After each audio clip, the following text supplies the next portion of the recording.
자필로 국민께 드리는 글을 작성을 했더라고요. 그 작성한 그 편지 그 내용 봐봐. 편지지만 보여달라고.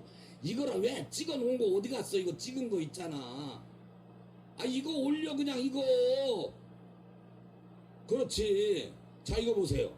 대통령이 이렇게 하나 둘 서이 넉 장 요렇게 대통령이 여러분들에게 신년 메시지를 드리려고 이거를 써놓은 거를 이제 본인이 이제 낭독 못하고 인사말도 못하고 지금 일단 들어가서 이거를 변호사들이 이거를 이 국민에게 드리는 글 친서를 이제 올렸어요.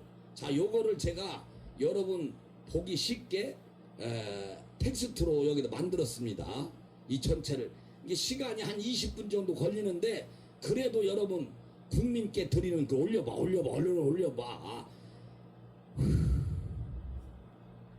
이거 읽으면요 눈물이 나요. 눈물이.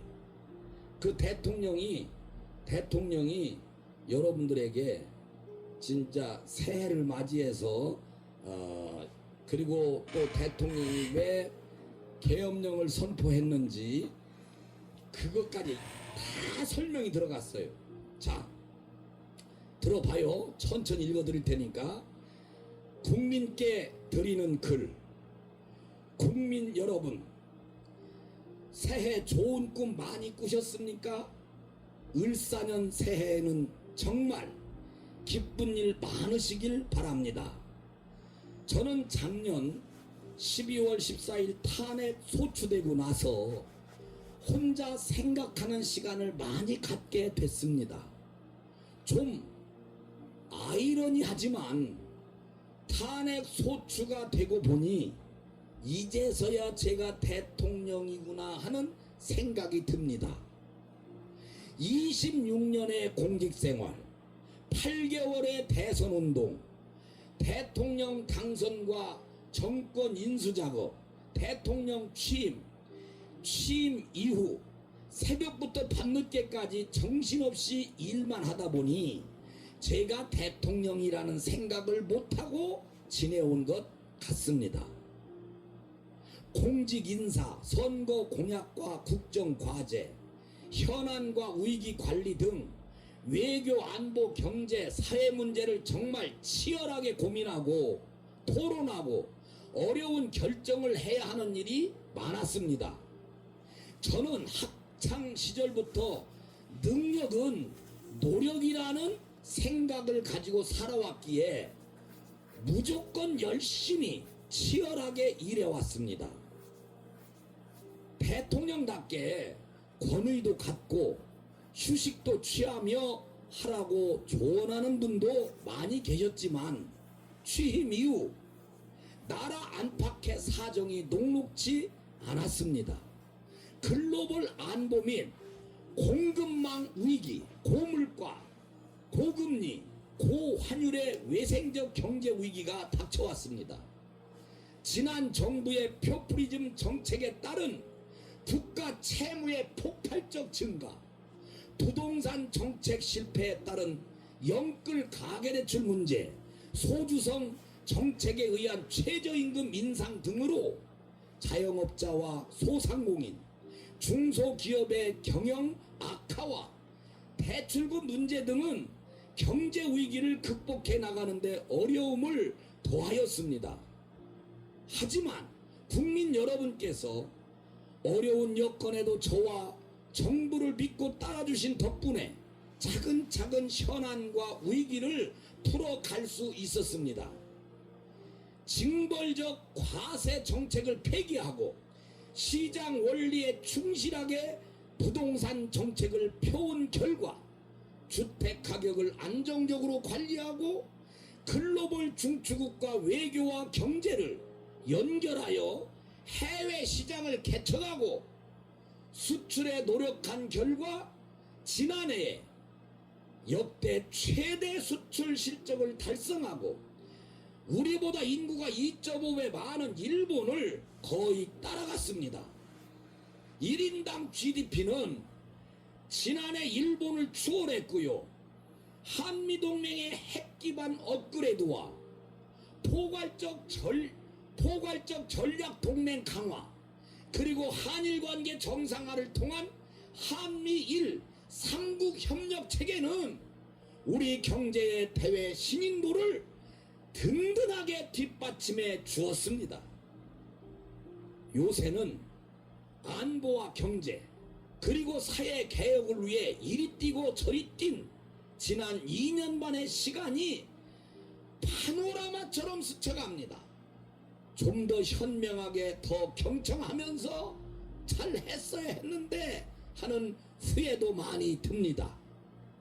지난 대선 기간 그리고 취임 후 2년 반의 시간을 돌이켜보면 부족한 저를 믿고 응원해주신 국민 한 분 한 분의 얼굴이 떠오르고, 지친 몸을 끌고 새벽 일을 시작하시는 분들, 추운 아침 미래를 준비하기 위해 책가방을 둘러매고 나가는 학생들, 어려운 여건에서 아프고 불편한 몸으로 고생하시는 분들 생각이 많이 납니다.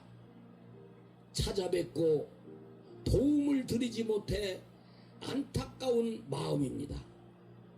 부지런히 돌아다니고 일하다가 이렇게 직무정지 상태에서 비로소 내가 대통령이었구나 라는 생각을 하게 되는 것은 이러한 안타까움 때문이 아닌가 싶습니다.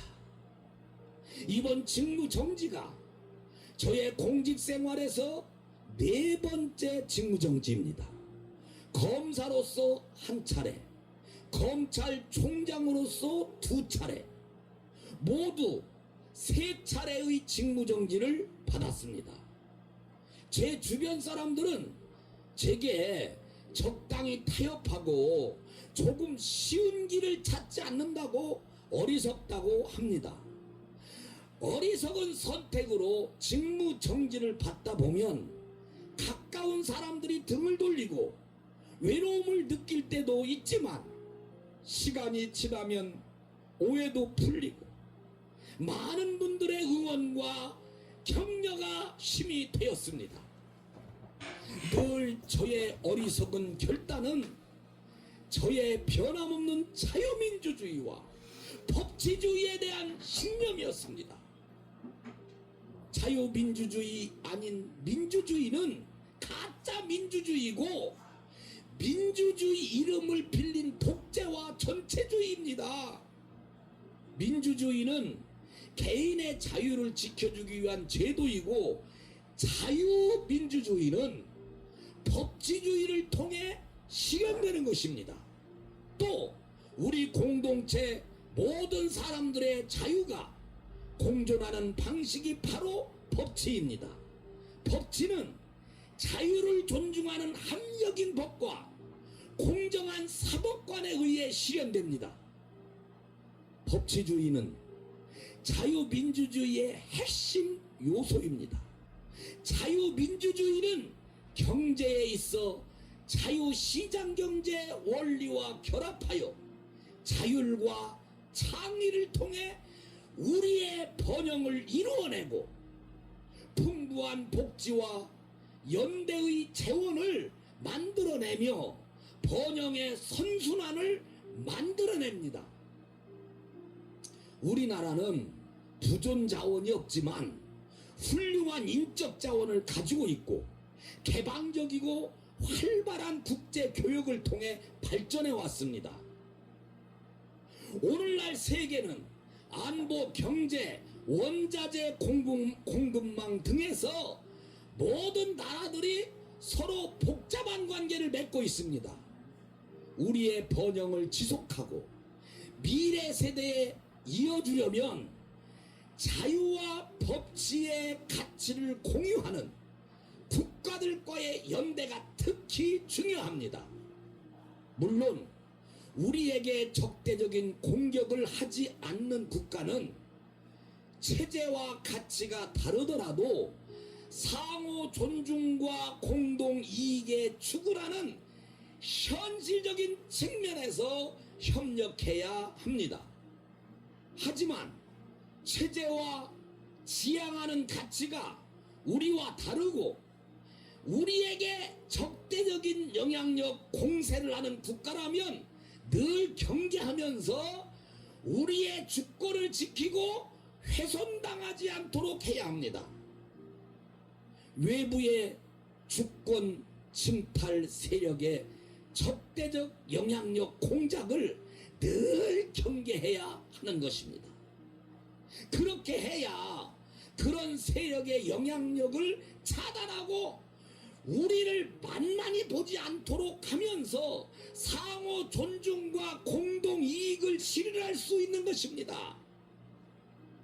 우리가 경계하고 조심해야 공동 번영과 평화를 누릴 수 있는 것입니다.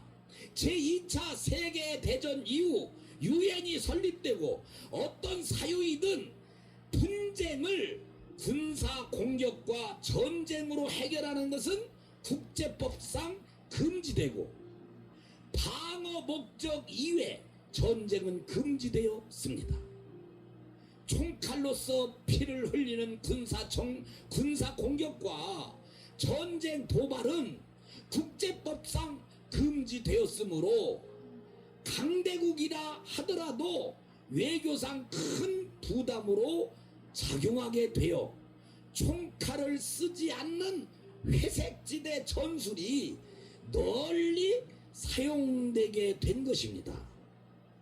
허위 선동의 심리전, 정치인 매수와 선거 개입 등의 정치전, 디지털 시스템을 공격하는 사이버전, 군사적 시위와 위협을 보태어 시연하는 하이브리드 전술이 널리 쓰이게 된 것입니다. 국가 기밀 정보와 핵심 산업기술 정보의 탈취와 같은 정보전도 하이브리드 전에 포함됩니다. 그래서 현대적 신흥 안보는 군사 정치 안보를 넘어서 경제 안보, 보건 환경 안보, 에너지 식량 안보, 첨단 기술 안보, 사이버 안보, 재난 안보 등 매우 포괄적이고 다양합니다. 군사 정치 안보는 정치 보호, 보안과 각종 영향력 공작 차단을 포함합니다.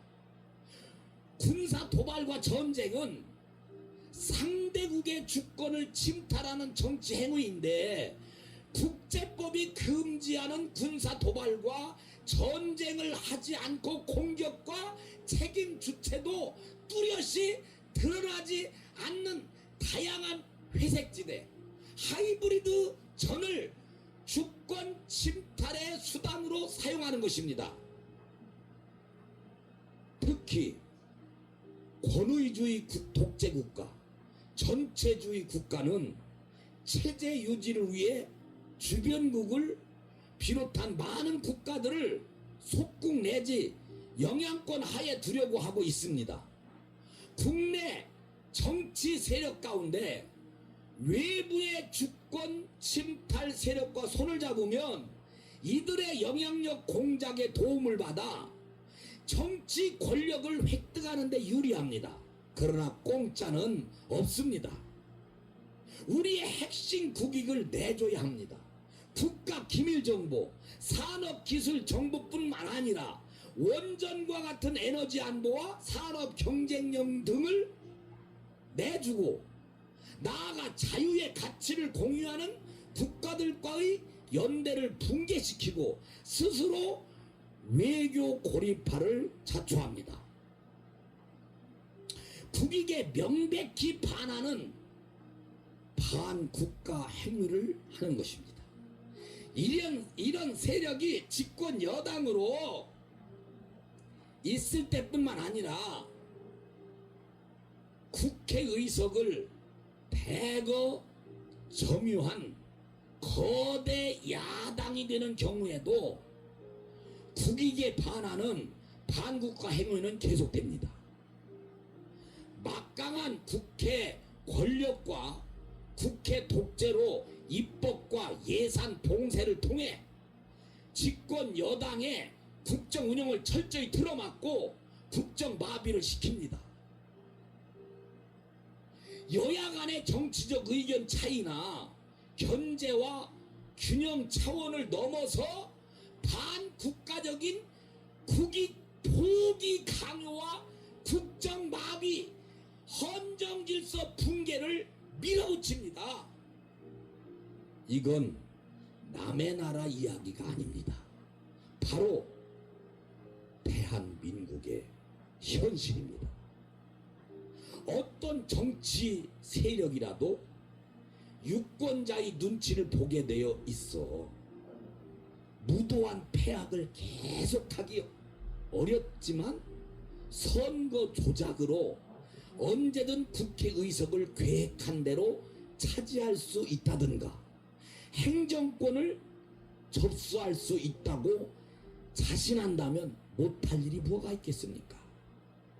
우리나라 선거에서 부정선거의 증거는 너무나 많습니다. 이를 가능하게 하는 선관위의 엉터리 시스템도 다 드러났습니다.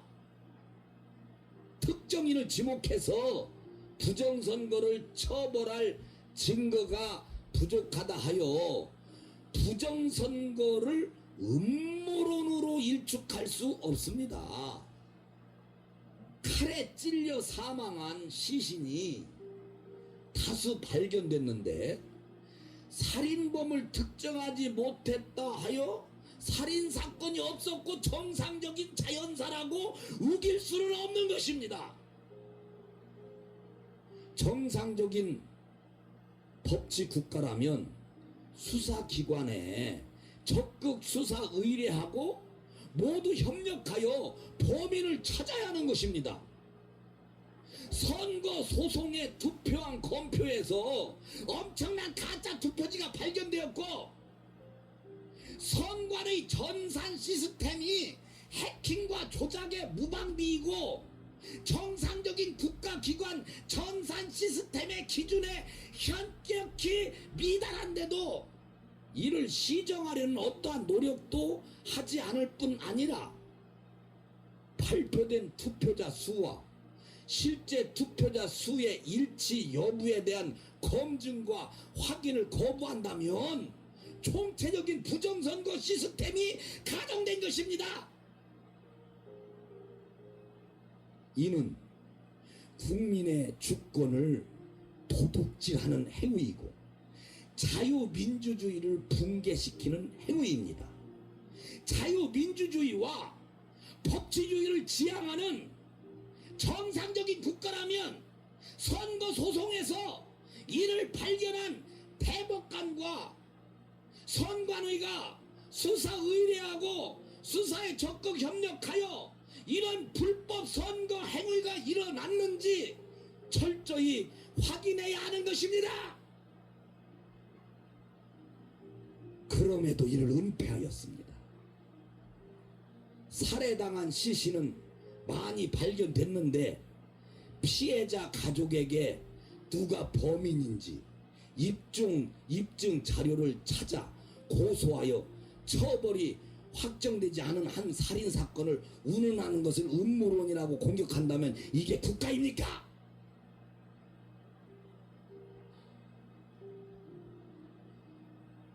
디지털 시스템과 가짜 투표지 투입 등으로 이루어지는 부정선거 시스템은 한 국가의 경험 없는 정치 세력이 혼자 독자적으로 시도하고 추진할 수 있는 일이 아닙니다. 잘못하다가 적발되면 정치 세력이 붕괴될 수 있습니다. 혼자서는 엄두도 내기 어려운 일입니다.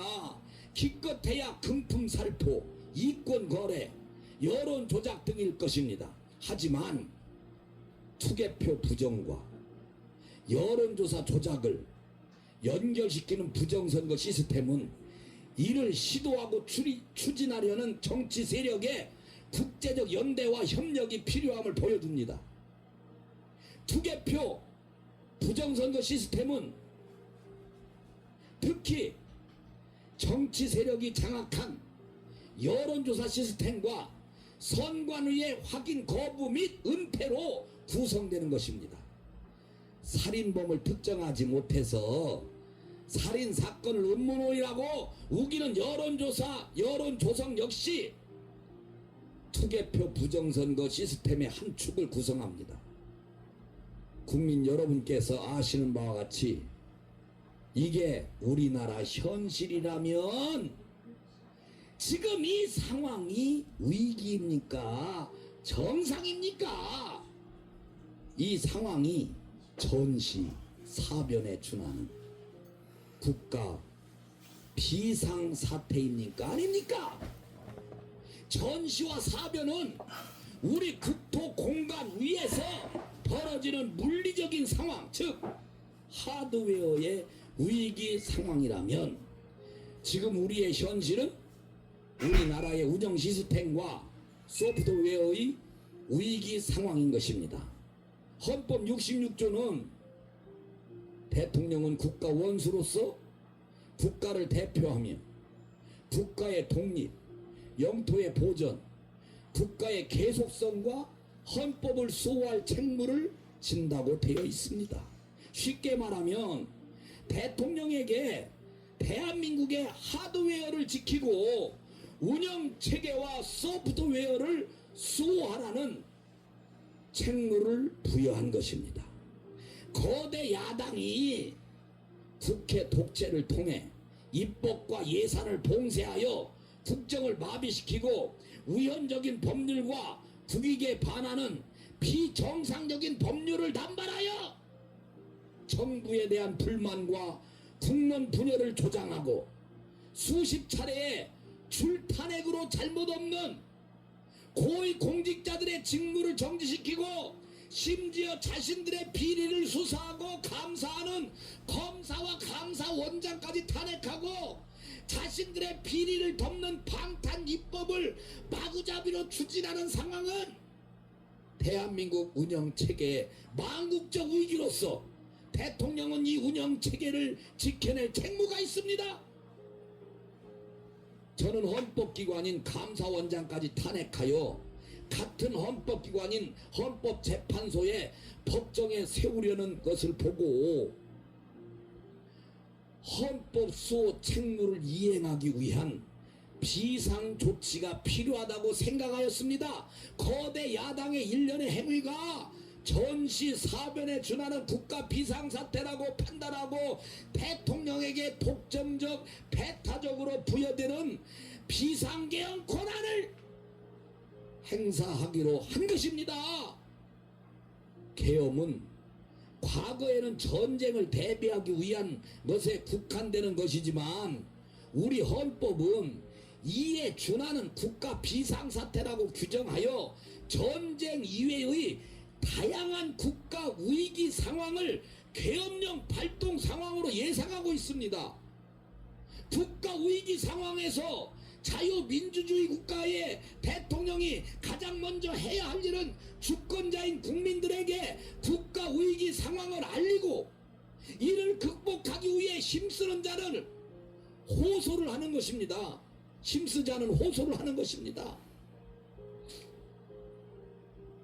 국가 위기 상황을 군과 독재적 행정력만으로 돌파할 것이 아니라 주권자인 국민과 상황을 공유하고 국민의 협조를 받아 돌파해야 하는 것입니다. 계엄이라는 말이 상황의 엄중함을 알리고 경계한다는 뜻이 아니겠습니까? 저는 우리나라의 자유민주주의와 국민 주권이 위기 상황임을 잘 인식하지 못하고 계신 국민들께 상황의 위급함을 알리고 주권자인 국민들이 눈을 부릅뜨고 국회 독재의 망국적 폐악을 감시 비판하게 함으로써 자유민주주의와 헌법 질서를 지키려 하였습니다. 그래서 국방부 장관에게 국회 독재를 알리고 질서 유지를 하기 위해 그리고 부정선거 가동 시스템을 국민들께 제대로 알리고 진상을 파악하기 위해 필요 최소한의 병력 투입을 지시하였고, 국회는 280명, 선관위에 290명의 병력을 투입된 것입니다. 병력이 투입된 것입니다. 국회에 투입된 280명의 병력은 국회 마당에 대기에 있다가, 그리고 선관위에 투입된 병력은 수십 명의 디지털 요원만 내부 시스템에 접근하고, 나머지는 외부에서 대기에 있다가 계엄 선포 2시간 30분 만에 국회의 계엄 해제 요구 의결이 있자 즉각 철수하였고, 아무런 사상자나 피해 없이 평화롭게 마무리되었습니다. 국민 여러분, 계엄은 범죄가 아닙니다. 계엄은 국가 위기를 극복하기 위한 대통령의 권한 행사입니다. 그렇기 때문에 대통령의 권한 행사를 보좌하기 위해 합동참모본부에 계엄과가 있는 것입니다. 계엄과가. 계엄, 내란, 계엄은 내란이다? 내란이라는 내란몰이 프레임 공세로 저도 탄핵 소추되었고, 이를 준비하고 실행한 국방부 장관과 군 관계자들이 지금 구속되어 있습니다. 참으로 어이없는 일입니다. 병력 투입 시간이 불과 2시간인데 2시간짜리 내란이 있습니까? 방송으로 전 세계 전 국민에게 시작한다고 알리고 3시간도 못 돼요 국회가 그만두라고 한다고 병력 철수하고 그만두는 내란 봤습니까? 합참 계엄과 계엄 매뉴얼에 의하면 전국 비상계엄은 최소 6, 7개 사단 병력 이상 수만 명의 병력 사용이 전제되어 있습니다. 국방부 장관은 합참에서 작전부장과 작전본부장을 지낸 사람으로 이런 걸 모를 리 없습니다. 계엄의 형식을 빌린 대국민 호소이기 때문에 소규모 병력을 계획한 것입니다. 국회의원과 국회 직원 등은 신분증을 확인을 거쳐서 국회 출입이 이루어졌으므로 계엄 해제 요구 결의안 심의가 신속하게 진행되었고, 본관과 마당에는 수천 명의 사람들이 오히려 280명의 군을 에워싸고 있었습니다. 병력 철수 지시에 따라 군은 마당에 있던 시민들에게 공손히 인사하고 철수했습니다. 국회를 문 닫으려 한 것입니까? 아니면 폭동을 계획하기를 했습니까? 최근 야당의 탄핵 소추 관계자들이 헌법재판소에서 소추 사항 중 내란죄를 철회하였습니다. 내란죄가 도저히 성립될 수 없으니 당연히 조치를 한 것입니다. 그런데 내란몰이로 탄핵 소추를 해놓고 재판에 가서 내란을 뺀다면 사기 탄핵, 사기 소추 아닙니까? 탄핵 소추 이후에 상황을 보아도 그 오랜 세월 민주화 운동을 했다고 자부하는 정치인들이 맞나 싶습니다. 하지만 최근 많은 국민들과 청년들이 우리나라의 위기 상황을 인식하고 주권자로서 권리와 책임의식을 가지게 된 것을 보고 있으면 국민들께 국가위기 상황을 알리고 호소하기를 잘했다고 생각되고 국민들께 깊은 감사를 느끼게 됩니다.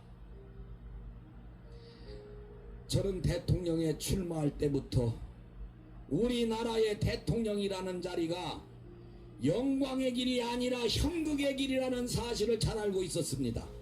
하지만 이 나라의 자유민주주의를 반듯하게 세우고 자유와 법치를 외면하는 전체주의적 이권 카르텔 세력과 싸워 국민들에게 주권을 찾아드리겠다고 약속한 만큼 저 개인은 어떻게 되더라도 아무런 후회가 없습니다. 제가 독재를 하고 집권 연장을 위해 이런 식으로 계엄을 했겠습니까? 그런 소규모 미니 병력으로 초단시간 계엄을 말입니다. 사법적 판단이 어떻게 될지는 제가 알 수 없는 일이지만 국민 여러분께서는 이 계엄이 헌법을 수호하고 국가를 살리기 위한 것인지 아닌지 잘 아실 것으로 저는 믿습니다. 과거에는 대통령의 독재에 국회의원들이 저항하고 민주화 투쟁을 했다면 세계 어느 나라 헌정사에서도 유례가 없는 막가파식 국회 독재의 폐악에 대해 헌법 수호 책무를 부여받은 대통령으로서 당연히 저항하고 싸워야 하는 것입니다. 국가 기능을 정상화시키고 자유민주주의를 지키기 위해서입니다.